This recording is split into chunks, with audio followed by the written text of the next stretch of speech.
merci pour cette invitation. Alors, je m'étais arrêté avant de venir sur le titre que vous aviez choisi, je ne sais pas pourquoi, l'architecture des palais de justice entre rituel et management.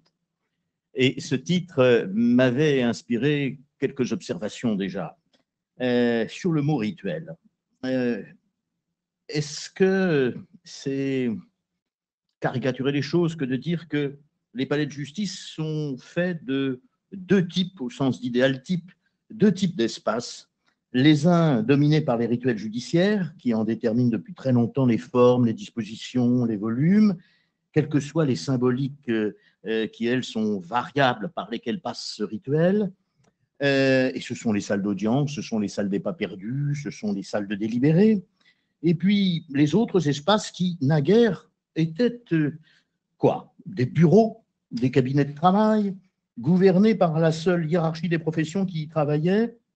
Longtemps, je parle des années 70, c'est parce que je suis vieux, le cahier des charges de la construction d'un palais exprimait simplement en mètres carrés la dite hiérarchie. Un greffier, c'était tant, un juge, c'était tant, un président, c'était tant. Et pour le reste, un bureau était un bureau et un couloir était un couloir, quoi. Hein, bon. Et puis, il y avait un espace mixte, les cabinets des juges. Alors, il y avait toujours eu les cabinets des juges d'instruction. Et puis, s'était ajouté, avec de plus en plus d'importance, les cabinets de juges des enfants, puis les cabinets de juges d'application des peines, où l'on recevait le justiciable. Et d'ailleurs, à ce point, parlons symbole un instant, c'était quoi la liberté de choisir les symboles dans un cabinet de juge? Ça va être ma seule anecdote. Mais c'est juste pour montrer d'où on vient et pour nous rassurer un peu, on a quand même fait du chemin.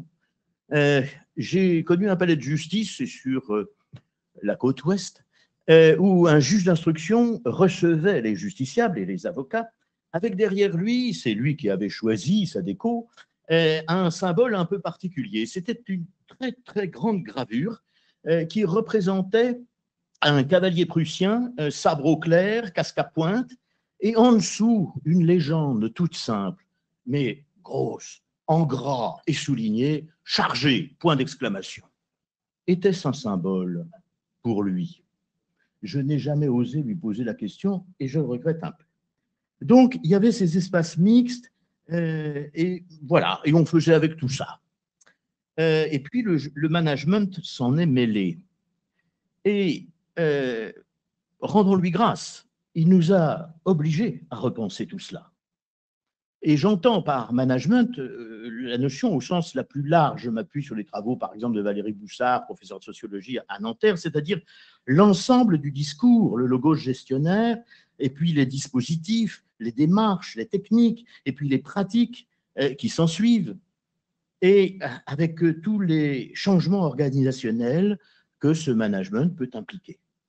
Or, cet ensemble du management est loin d'être stable et il est en fait en perpétuel renouvellement. Alors, on pourrait discuter pour savoir à quoi imputer qu'il soit en perpétuel renouvellement. Valérie Boussard vous dira que c'est parce qu'il vient du secteur privé et qu'au fond, il est d'abord un marché, le management, et qu'il faut proposer des managements nouveaux, des formes managériales nouvelles pour pouvoir continuer de faire affaire. Puis d'autres, dont je serais plutôt, penseraient qu'en réalité, le management s'inscrit dans quelque chose de beaucoup plus profond qui concerne nos sociétés et qui s'appelle l'accélération. Et je renvoie ici, bien sûr, aux travaux d'Armut Rosa. Alors, bon, j'en étais là, quoi, en arrivant ce matin. Et puis, je me suis rendu compte que j'avais totalement tort, parce que j'avais oublié deux mots essentiels dans le titre. D'abord, l'architecture. L'architecture, et l'architecture, c'est une construction, et c'est une construction localisée. Et on a bien vu tous les débats autour de la localisation des palais. Et je ne suis pas sûr que ce soit si simple que ce qu'on nous ait dit. Moi, je vais juste mettre un petit grain de sable dans l'affaire, parce que je suis nantais, personne n'est parfait. Et je suis nantais et je me dis, le palais de Jean Nouvel, situé où il est à Nantes, voyons, il est dans le centre ou il n'est pas dans le centre? Il est dans le centre-ville. Géographiquement, à vol d'oiseau, il est à 1 kilomètre de la place du commerce. Mais pourtant, il n'est pas dans le centre historique, il est sur une friche industrielle. Mais est-ce que pour autant, il n'est pas dans le centre? Qu'est-ce qui compte là-dedans? Qu'il soit dans le centre historique ou qu'il soit proche du centre-ville avec la question des transports. Vous voyez que ce n'est pas si simple, hein, et je comprends que ça soit un débat compliqué, donc je viens là dire que je compatis largement. Et puis, on a découvert, en tout cas moi j'ai découvert aujourd'hui, à quel point l'architecture aujourd'hui, c'est une question extraordinairement complexe, un agencement très complexe d'opérations. Et ce qu'on nous ont dit les ingénieurs, le programmiste, et puis bien sûr monsieur le directeur adjoint de la PIGE, nous en a largement convaincus. Nous sortons de là en ayant conscience, et on aimerait sans doute que toute la profession d'avocat en ait conscience, de la complexité des opérations qui sont en jeu. Bon, et puis il y a le mot judiciaire même aussi dans ce programme, et le programmiste architectural nous a dit qu'un palais, c'est un bâtiment comme les autres, c'est-à-dire aussi avec sa part de particularité.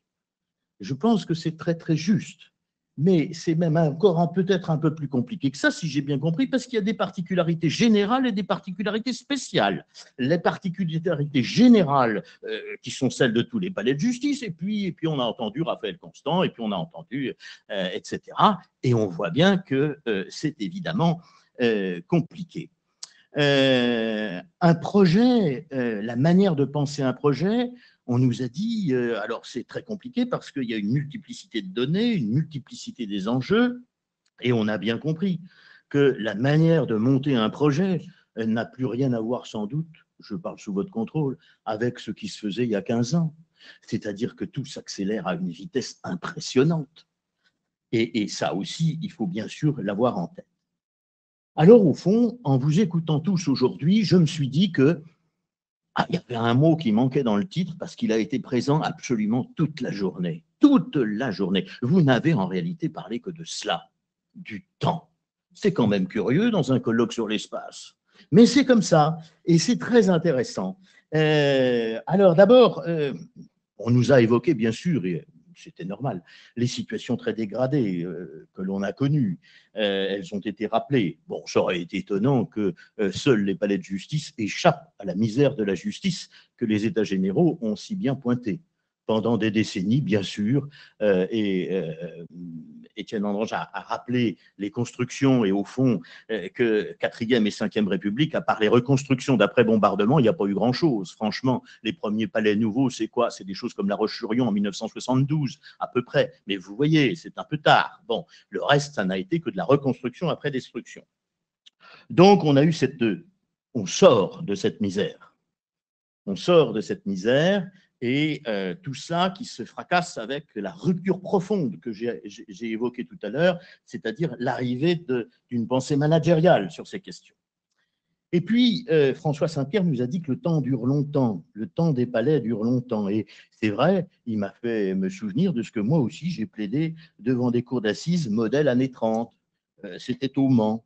Et ça nous rappelle l'obsolescence des espaces.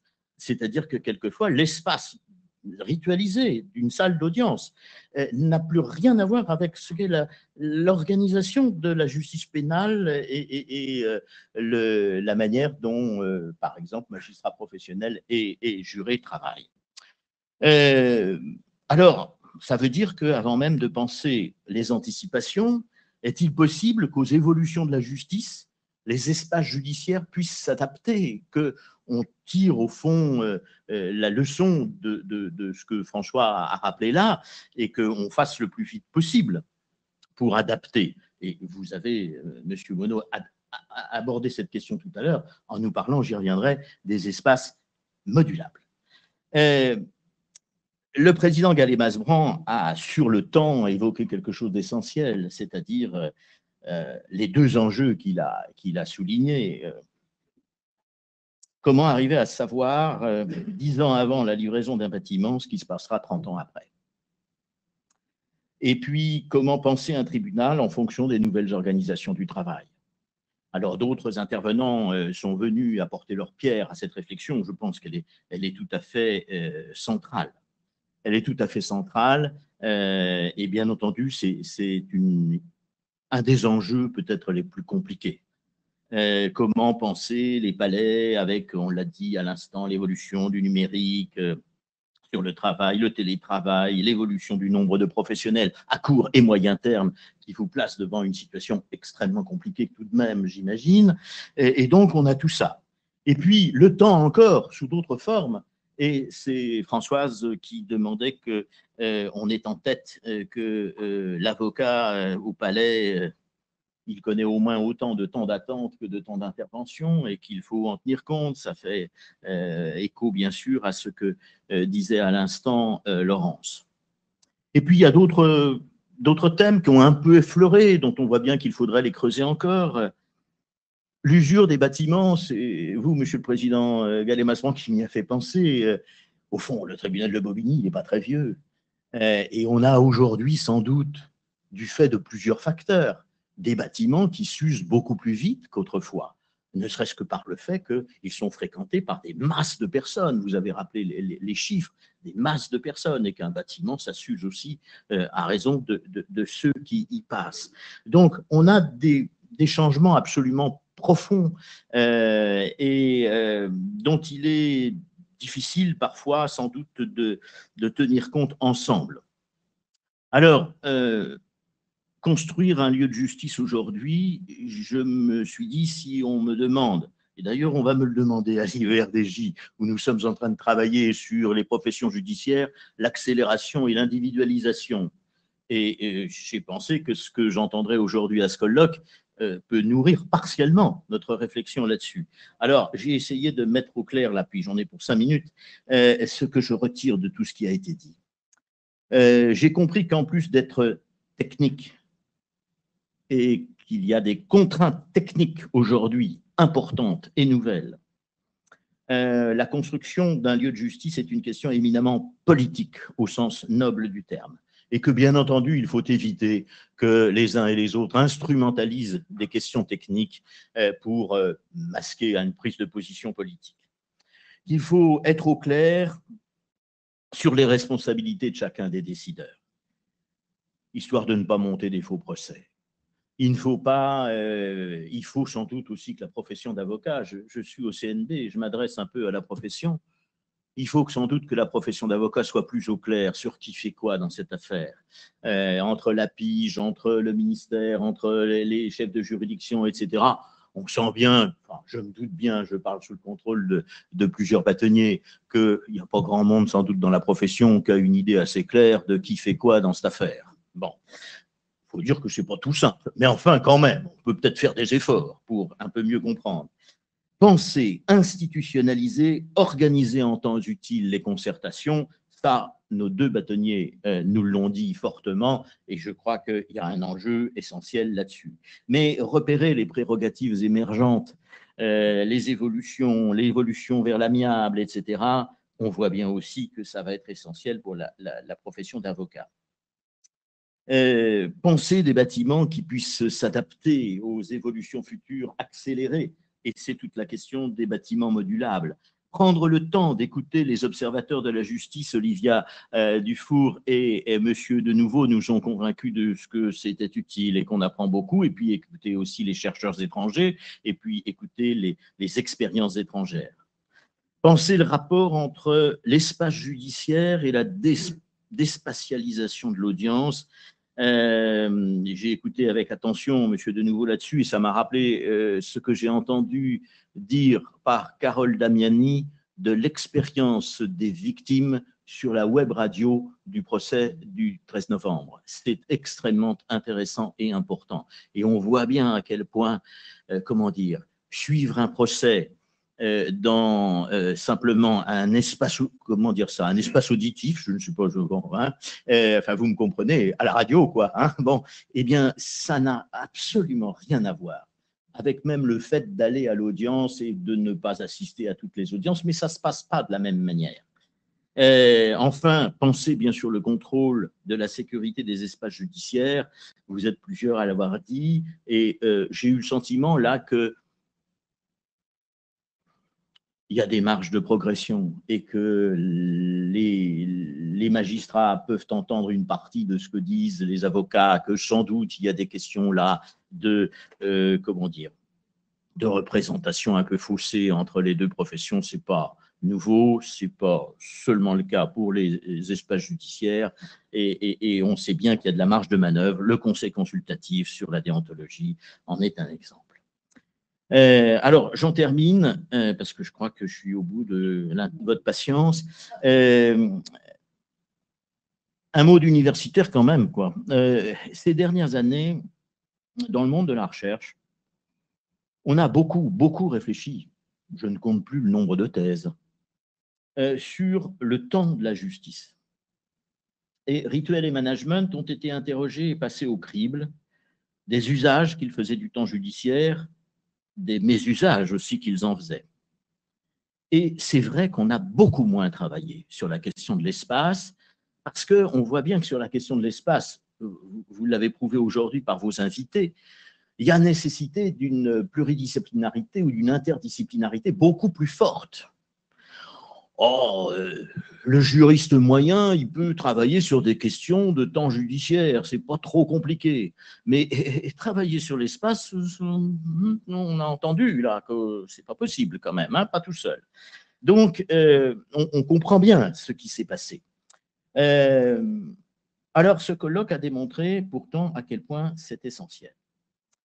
Et d'ailleurs, là-dessus, je vais rappeler qu'on a su d'ailleurs croiser la réflexion sur le temps et sur l'espace quand on a su construire une immense salle d'audience, mais éphémère, pour un procès d'une durée exceptionnelle et avec le choix de la construire dans un palais de justice.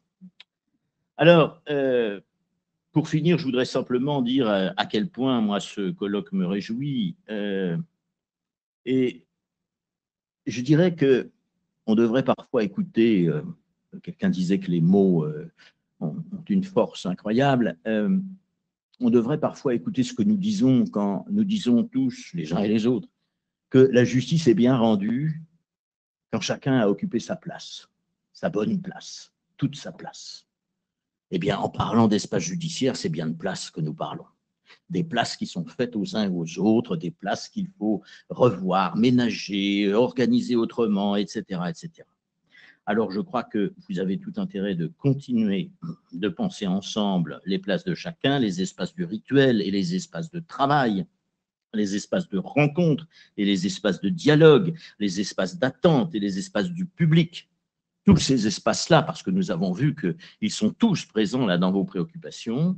Vous avez besoin, j'allais dire, pour emprunter la nouvelle formule en vogue, de vous en parler en vrai, comme on dit aujourd'hui. Et pour se parler utilement en vrai, eh bien, Laurence a rappelé très justement qu'il faut avoir beaucoup travaillé.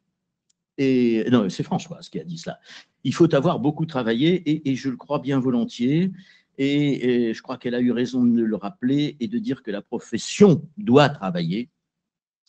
C'est ce que vous avez aujourd'hui justement initié, et j'en terminerai en disant que ma conviction profonde, c'est que on ne perd pas son temps à travailler cette question, parce que penser les constructions judiciaires, c'est penser la justice à venir dans toute sa complexité. L'après-midi l'a montré. Merci.